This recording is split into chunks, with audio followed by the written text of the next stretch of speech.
20वां अध्याय ज्ञान योग, कर्म योग और भक्ति योग। उद्धव जी ने कहा, प्रभु, वेद आपकी वाणी है, कोई कल्पना नहीं है, लेकिन किसी के गुण और दोष तो वेद वाणी की कसौटी से ही नियत होते हैं। आपकी वाणी ही भेद का निषेध भी करती है। यह विरोध देखकर मुझे भ्रम हो रहा है। आप कृपा करके मेरा यह भ्रम मिटाइए। भगवान श्री कृष्ण ने कहा, प्रिय उद्धव, मैंने ही वेदों में एवं अन्यत्र भी मनुष्यों का कल्याण करने के लिए अधिकार भेद से 3 प्रकार के योगों का उपदेश किया है। वे हैं ज्ञान, कर्म और भक्ति। मनुष्य के परम कल्याण के लिए उनके अतिरिक्त और कोई उपाय नहीं है। जो लोग कर्मों तथा उनके फलों से विरक्त हो गए हैं, उनका त्याग कर चुके हैं, वे ज्ञान योग के अधिकारी हैं। इसके विपरीत जिनके मन में कर्मों और उनके फलों से वैराग्य नहीं हुआ है, उनमें दुख बुद्धि भी नहीं हुई है, वे सकाम व्यक्ति कर्म योग के अधिकारी हैं। और जो पुरुष न तो अत्यंत विरक्त हैं और न अत्यंत आसक्त हैं, तथा किसी पूर्व जन्म के शुभ कर्म के सौभाग्यवश मेरी लीला कथा आदि में उसकी श्रद्धा हो गई है, वह भक्ति योग का अधिकारी है। उसी भक्ति योग के द्वारा ही सिद्धि मिल सकती है। कर्म के संबंध में जितने भी विधि निषेध हैं, उनके अनुसार तभी तक कर्म करना चाहिए जब तक कर्ममय जगत और उससे प्राप्त होने वाले सुखों से वैराग्य न हो जाए, अथवा जब तक मेरी लीला कथा के श्रवण कीर्तन आदि में श्रद्धा न हो जाए। उद्धव इस प्रकार अपने वर्ण और आश्रम के अनुकूल धर्म में स्थित रहकर यज्ञों के द्वारा बिना किसी आशा और कामना के मेरी आराधना करता रहे और निश्चित कर्मों से दूर रहकर केवल विहित कर्मों का ही आचरण करे, तो उसे स्वर्ग या नरक में नहीं जाना पड़ता। उसे आत्म साक्षात्कार रूप विशुद्ध तत्व ज्ञान अथवा मेरी भक्ति प्राप्त हो जाती है। यद्यपि यह मनुष्य शरीर है तो मृत्युग्रस्त ही, परंतु इसके द्वारा परमार्थ की सत्य वस्तु की प्राप्ति हो सकती है। बुद्धिमान पुरुष को चाहिए कि यह बात जानकर मृत्यु होने के पूर्व ही सावधान होकर ऐसी साधना कर ले जिससे वह जन्म मृत्यु के चक्कर से सदा के लिए छूट जाए। इस प्रकार जो लोग मेरे बताए हुए इस ज्ञान, भक्ति और कर्म मार्गों का आश्रय लेते हैं, वे मेरे परम कल्याण स्वरूप धाम को प्राप्त होते हैं, क्योंकि वे पर ब्रह्म तत्व को जान लेते हैं। 21वां अध्याय गुण दोष व्यवस्था का स्वरूप और रहस्य। भगवान श्री कृष्ण कहते हैं, प्रिय उद्धव, मेरी प्राप्ति के 3 मार्ग हैं, भक्ति योग, ज्ञान योग और कर्म योग। अपने अपने अधिकार के अनुसार धर्म में दृढ़ निष्ठा रखना ही गुण कहा गया है, और इसके विपरीत अनाधिकार चेष्टा करना दोष है। तात्पर्य यह है कि गुण और दोष दोनों की व्यवस्था अधिकार के अनुसार की जाती है, किसी वस्तु के अनुसार नहीं। वस्तुओं के समान होने पर भी शुद्धि, अशुद्धि, गुण दोष, शुभ अशुभ आदि का जो विधान किया जाता है, उसका अभिप्राय यह है कि पदार्थ का ठीक ठीक निरीक्षण परीक्षण हो सके और उनमें संदेह उत्पन्न करके ही यह योग्य है कि अयोग्य। साधु श्रेष्ठ, देश, काल, फल, निमित्त अधिकारी और धान्य आदि वस्तुओं के गुण दोष का विधान भी मेरे द्वारा इसलिए किया गया है कि कर्मों में लोगों की उच्छृंखल प्रवृत्ति न हो, किसी भी प्रकार की मर्यादा भंग न होने पाए। जैसे कोई पात्र जल से शुद्ध और मूत्र आदि से अशुद्ध हो जाता है, किसी वस्तु की शुद्धि अथवा अशुद्धि में शंका होने पर ब्राह्मणों के वचन से वह शुद्ध हो जाती है, अन्यथा अशुद्ध रहती है। जैसे पुष्प आदि जल छिड़कने से शुद्ध होते हैं और सूंघने से अशुद्ध माने जाते हैं। तत्काल का पकाया हुआ अन्न शुद्ध और जो रखा हुआ होता है वह बासी माना जाता है, अशुद्ध माना जाता है। बड़े सरोवर और नदी का जल शुद्ध और छोटे छोटे गड्ढों का जल अशुद्ध माना जाता है। इस प्रकार क्रम से समझ लेना चाहिए। शक्ति, अशक्ति, बुद्धि और वैभव के अनुसार भी पवित्रता और अपवित्रता की व्यवस्था होती है। जो लोग पतित हैं वे पतितों का सा आचरण करते हैं तो उन्हें पाप नहीं लगता, जबकि श्रेष्ठ पुरुषों के लिए वह सर्वथा त्याज्य होता है। जैसे गृहस्थों के लिए स्वाभाविक होने के कारण अपनी पत्नी का संग पाप नहीं है, परंतु सन्यासी के लिए घोर पाप है। उद्धव जी, बात तो यह है कि जो नीचे सोया हुआ है वह गिरेगा कहाँ? वैसे ही जो पहले से ही पतित है उनका अब और पतन क्या होगा?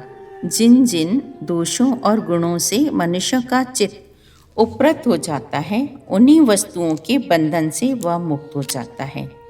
मनुष्य के लिए यह निवृत्ति रूप धर्म ही परम कल्याण का साधन है, क्योंकि यही शोक, मोह और भय को मिटाने वाला है।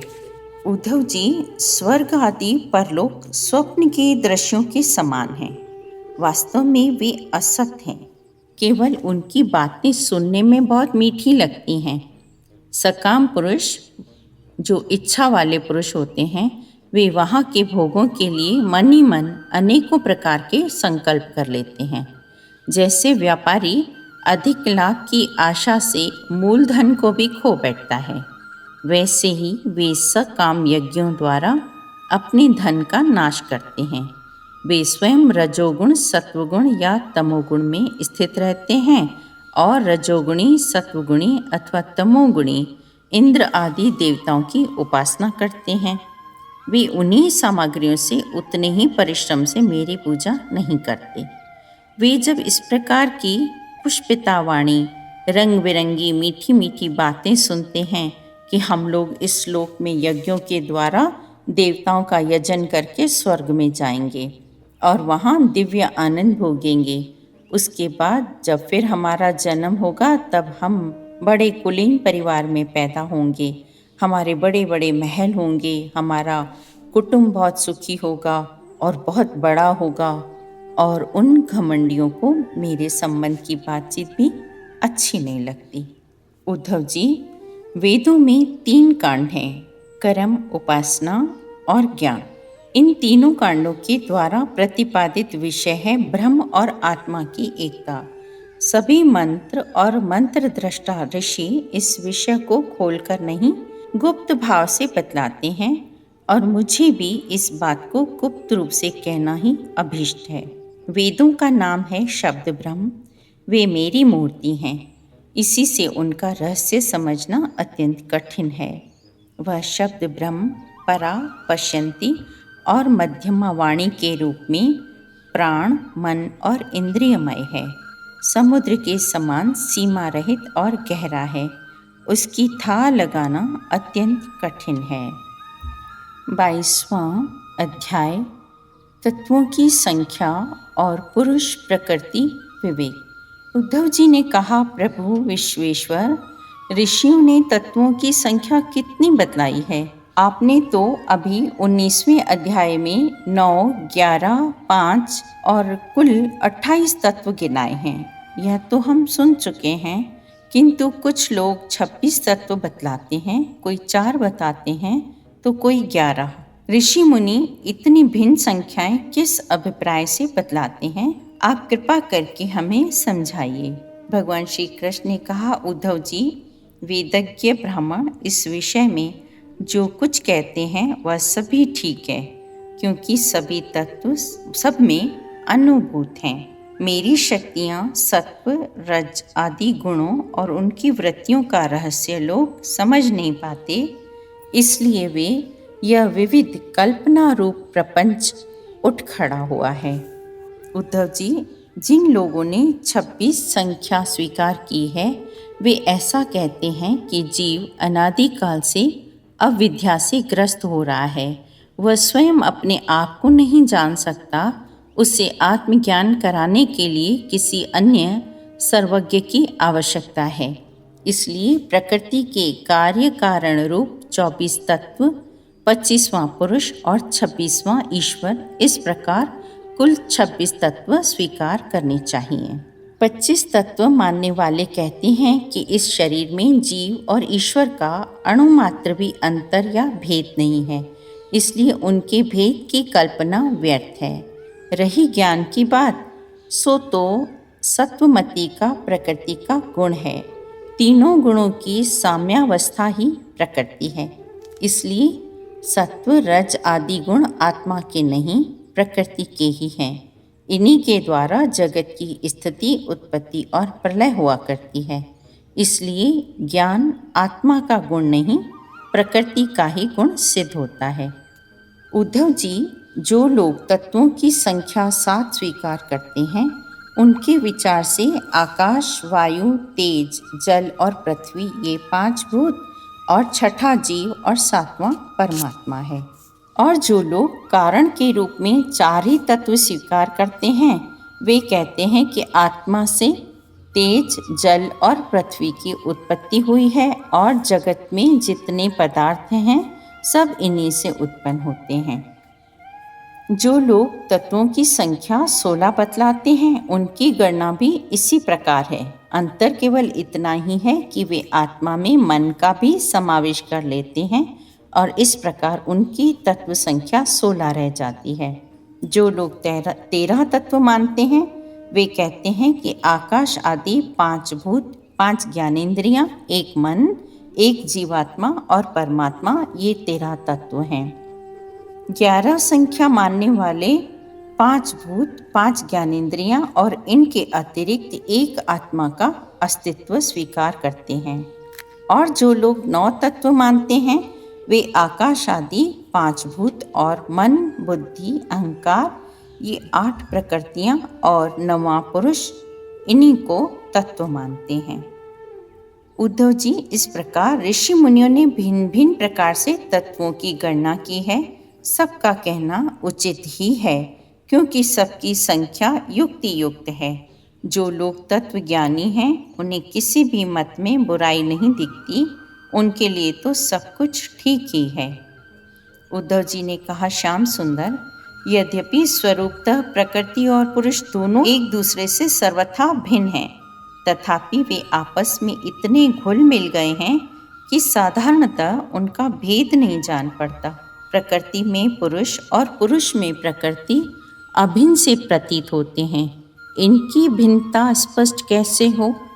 तब भगवान श्री कृष्ण ने कहा, उद्धव जी, प्रकृति और पुरुष, शरीर और आत्मा, इन दोनों में अत्यंत भेद है।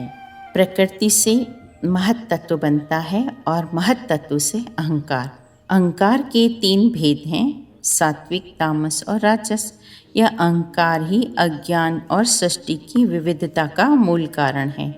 आत्मा ज्ञान स्वरूप है, उसका इन पदार्थों से न कोई संबंध है, न उनसे कोई विवाद की बात है।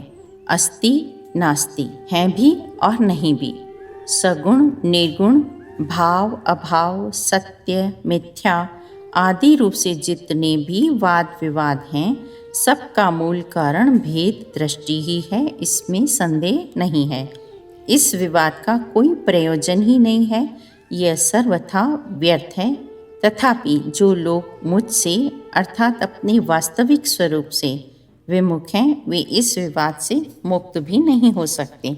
उद्धव जी ने कहा, भगवान, जो आपके भागवत धर्म के आचरण में प्रेम पूर्वक संलग्न हैं, जिन्होंने आपके चरण कमलों का ही आश्रय ले लिया है, उन शांत पुरुषों के अतिरिक्त बड़े बड़े विद्वानों के लिए भी दुष्टों के द्वारा किया हुआ तिरस्कार सह लेना, अपमान सह लेना और निष्ठा से डिगाने की चेष्टा आदि सहना बहुत कठिन है, क्योंकि प्रकृति अत्यंत बलवती है। 23वां अध्याय, एक तितिक्षु ब्राह्मण का इतिहास। श्री सुखदेव जी कहते हैं कि परीक्षित, वास्तव में भगवान की लीला कथा ही श्रवण करने योग्य है। भगवान श्री कृष्ण ने कहा, उद्धव जी, इस संसार में प्राय ऐसे संत पुरुष नहीं मिलते जो दुर्जनों की कटुवाणी से विधे हुए अपने हृदय को संभाल सकें। मनुष्य का हृदय मर्म भेदी बाणों से बिधने पर भी उतनी पीड़ा का अनुभव नहीं करता जितनी पीड़ा उसे दुष्ट जनों के मर्मांतक एवं कठोर वाणी रूपी बाण पहुँचाते हैं। उद्धव जी, इस विषय में महात्मा लोग एक बड़ा पवित्र प्राचीन इतिहास कहा करते हैं। मैं वही तुम्हें सुनाऊंगा, तुम उसे सुनो। प्राचीन समय की बात है। उज्जैन में एक ब्राह्मण रहता था। उसने खेती बाड़ी आदि करके बहुत सी धन संपत्ति इकट्ठी कर ली थी, लेकिन वह बड़ा कंजूस, कामी और लोभी था। क्रोध तो उसे बात बात में आ जाया करता था। उसने अपने जाति बंधु और अतिथियों को कभी मीठी बात से प्रसन्न नहीं किया था। खिलाने पिलाने की तो बात ही क्या है। वह धर्म कर्म से रीते घर में रहता और स्वयं भी अपनी धन संपत्ति के द्वारा समय पर अपने शरीर को भी सुखी नहीं करता। उसकी कंजूसी और बुरे स्वभाव के कारण उसके अपने भाई बंधु और बच्चे, नौकर चाकर, पत्नी सब दुखी रहते थे और मन ही मन उसके अनिष्ट का ही चिंतन करते थे। कोई भी उसके मन को प्रिय लगने वाला व्यवहार नहीं करता था। वह लोक परलोक दोनों से ही गिर गया था। बस यक्षों के समान धन की रखवाली करता था। उस धन से वह न तो धर्म कमाता और न भोग ही भोगता। बहुत दिनों तक इस प्रकार जीवन बिताने से उस पर पंच महायज्ञ के भागी देवता बिगड़ उठे। उसकी पूर्व पुण्यों का सहारा उसके बल से अब तक जो धन टिका हुआ था, अब वो जाता रहा। वह धन उसकी आंखों के सामने ही नष्ट भ्रष्ट हो गया। कुछ कुटुंबियों ने छीन लिया, कुछ चोर चुरा ले गए, कुछ आग लग जाने के कारण, कुछ दैवीय कोप से नष्ट हो गया और कुछ समय के फेर से मारा गया। बचा खुचा कर और दंड के रूप में शासकों ने हड़प लिया। धन के नाश से उसके हृदय में बड़ी ही पीड़ा हुई। उसके मन में संसार के प्रति महान दुख हुआ और अचानक ही वैराग्य का उदय हुआ। जैसे थोड़ा सा भी कोड़ बहुत ही सुंदर स्वरूप को बिगाड़ देता है, वैसे ही तनिक सा भी लोभ यशस्वियों के शुद्ध यश और गुणियों के प्रशंसनीय गुणों पर पानी फेर देता है। उस ब्राह्मण का शायद पुण्य शेष था। उसे एक सत प्रेरणा हुई और वह विचार करने लगा कि मैं अपने कर्तव्य से च्युत हो गया हूँ। मैंने प्रमाद में अपनी आयु, धन और बल, पौरुष सब खो दिए। विवेकी लोग जिन साधनों से मोक्ष प्राप्त कर लेते हैं, उन्हीं को मैंने धन इकट्ठा करने की व्यर्थ चेष्टा में खो दिया। अब बुढ़ापे में मैं कौन सा साधन करूँगा? वह सोचने लगा, इसमें संदेह नहीं है कि सर्वदेव स्वरूप भगवान मुझ पर प्रसन्न हैं, तभी तो उन्होंने मुझे इस दिशा में पहुंचाया है, ऐसी स्थिति में पहुंचाया है और मुझे जगत के प्रति यह दुख बुद्धि और वैराग्य दिया है। वस्तुतः वैराग्य ही इस संसार सागर से पार होने के लिए नौका के समान है। मैं अब ऐसी अवस्था में पहुंच गया हूँ, यदि मेरी आयु शेष हो तो मैं अपने परमार्थ के संबंध में सावधान हो जाऊंगा और अब जो समय बच रहा है उसमें अपने शरीर को तपस्या के द्वारा सुखा डालूंगा। तीनों लोकों के स्वामी देवगण मेरे इस संकल्प का अनुमोदन करें। अभी निराश होने की कोई बात नहीं है, क्योंकि राजा खटवांग ने तो 2 घड़ी में ही भगवत धाम की प्राप्ति कर ली थी। भगवान श्री कृष्ण कहते हैं कि उद्धव जी, उस उज्जैन निवासी ब्राह्मण ने मन ही मन इस प्रकार निश्चय करके मैं और मेरेपन की गांठ खोल दी। उसके बाद वह शांत होकर मौनी सन्यासी हो गया। अब उसके चित्त में किसी भी स्थान, वस्तु या व्यक्ति के प्रति आसक्ति न रही। उसने अपने मन, इंद्रिय और प्राणों को वश में कर लिया। वह भिक्षुक अवधूत बहुत बूढ़ा हो गया। दुष्ट उसे तरह तरह से तंग करने लगे। कोई उसे चोर कहकर डांटने डपटने लगता, कहता इसे बांध लो। कोई उसे देखो देखो, अब इस कृपण ने धर्म का ढोंग रचा है, और सचमुच वह बगले से भी बढ़कर ढोंगी है, किंतु वह सब कुछ चुपचाप सह लेता। उसे कभी बुखार आदि के द्वारा बहुत शारीरिक पीड़ा सहनी पड़ती, कभी गर्मी सर्दी आदि से भी कष्ट उठाना पड़ता, परंतु वह समझता कि यह सब मेरे पूर्व जन्म के कर्मों का फल है और इसे मुझे अवश्य ही भोगना पड़ेगा। वह बड़ी दृढ़ता से अपने धर्म में स्थिर रहता और सात्विक धैर्य का आश्रय लेकर कभी कभी ऐसे उद्गार प्रकट किया करता। ब्राह्मण कहता, मेरे सुख अथवा दुख का कारण न ये मनुष्य है, न ये देवता है, न शरीर है और न ग्रह, कर्म और काल आदि ही हैं। सचमुच मन बड़ा शत्रु है और बड़ा मित्र भी यही है। सबसे पहले इसी शत्रु पर विजय प्राप्त करें, परंतु होता यह है कि मूर्ख लोग इससे तो जीतने का प्रयत्न करते नहीं, दूसरे मनुष्यों से झूठ मूठ झगड़ा बखेड़ा करते हैं और इस जगत के लोगों को ही मित्र और शत्रु और उदासीन बना लेते हैं। यह मैं हूँ और यह दूसरा। इसका परिणाम यह होता है कि वे इस अनंत अज्ञान अंधकार में ही भटकते रहते हैं। भगवान श्री कृष्ण कहते हैं कि उद्धव जी, उस ब्राह्मण का धन क्या नष्ट हुआ, उसका सारा क्लेश ही दूर हो गया। अब वह संसार से विरक्त हो गया और संन्यास लेकर पृथ्वी में स्वच्छंद विचर रहा था। इस संसार में मनुष्य को कोई दूसरा सुख या दुख नहीं देता, यह तो उसके चित्त का भ्रम मात्र है। यह सारा संसार और इसके भीतर मित्र, उदासीन और शत्रु के भेद अज्ञान से ही कल्पित हैं। इसलिए प्यारे उद्धव, अपनी वृत्तियों को मुझ में तन्मय कर दो और इस प्रकार अपनी सारी शक्ति लगाकर मन को वश में कर लो और फिर मुझ में ही नित्य युक्त होकर स्थित हो जाओ।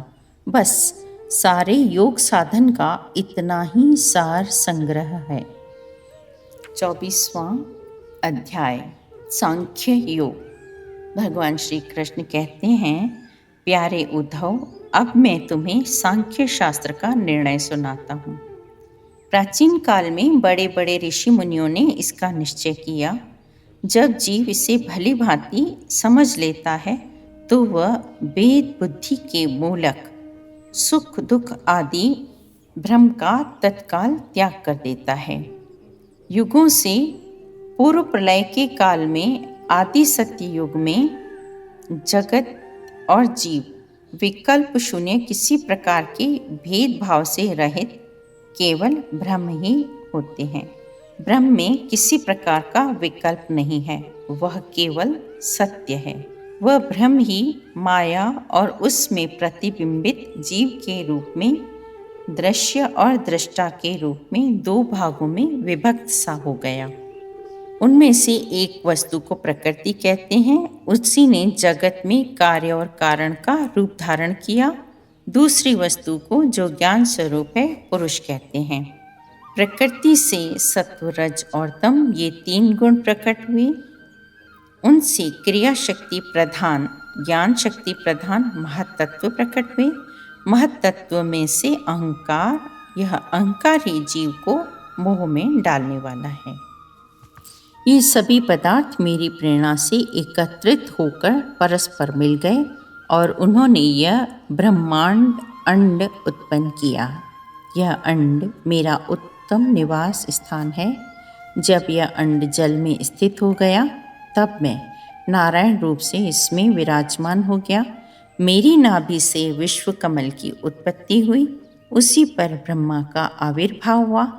ब्रह्मा ने पहले बहुत बड़ी तपस्या की, उसके बाद मेरा कृपा प्रसाद प्राप्त करके रजोगुण के द्वारा भू भुवः स्वः अर्थात पृथ्वी, अंतरिक्ष और स्वर्ग, इन तीनों लोकों की और लोकपालों की रचना की। देवताओं के निवास के लिए स्वर्गलोक, भूत प्रेत आदि के लिए भुवरलोक अर्थात अंतरिक्ष और मनुष्य आदि के लिए भूरलोक अर्थात पृथ्वीलोक का निश्चय किया गया। इन तीनों लोकों से ऊपर महरलोक, तपलोक और सिद्धों के निवास स्थान हुए। इन्हीं तीनों लोकों में त्रिगुणात्मक कर्मों के अनुसार विविध गतियाँ प्राप्त हुई।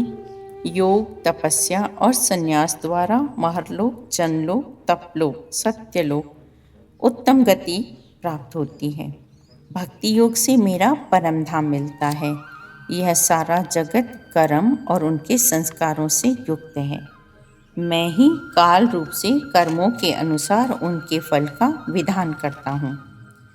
प्राणी कर्मों के कारण कभी अधोगति को और कभी उच्च गति को प्राप्त करता है। यह विराट ही विविध लोकों की सृष्टि, स्थिति और संहार की लीला भूमि है। जब मैं काल रूप से इसमें व्याप्त होता हूँ, प्रलय का संकल्प करता हूँ, तब यह भुवनों के साथ विनाश रूप विभाग के योग्य हो जाता है। उसके लीन होने की प्रक्रिया यह है कि प्राणियों के शरीर अन्न में, अन्न बीज में, बीज भूमि में और भूमि गंध में लीन हो जाती है। गंध जल में, जल अपने गुण रस में, रस तेज में और तेज रूप में लीन हो जाता है।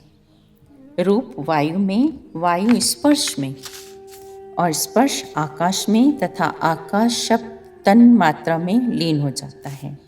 25वां अध्याय तीनों गुणों की वृत्तियों का निरूपण। भगवान श्री कृष्ण कहते हैं कि पुरुष प्रवर उद्धव जी, प्रत्येक व्यक्ति में अलग अलग गुणों का प्रकाश होता है। उनके कारण प्राणियों के स्वभाव में भी भेद हो जाता है। किस गुण से कैसा कैसा स्वभाव बनता है, तुम सावधानी से सुनो। सत्वगुण की वृत्तियां हैं मन, संयम, इंद्रियों पर काबू, सहिष्णुता, विवेक, तप, सत्य, दया, स्मृति, संतोष, त्याग, श्रद्धा, पाप करने में स्वाभाविक संकोच, दान, विनय और सरलता आदि।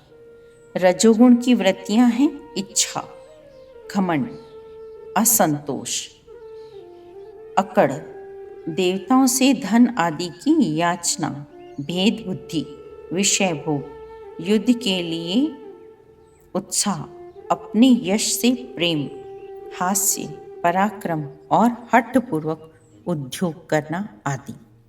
तमोगुण की वृत्तियां हैं क्रोध, असहिष्णुता, लोभ, मिथ्या भाषण, हिंसा, याचना, पाखंड, श्रम, कलह, शोक, मोह, दीनता, निद्रा, भय और आलस।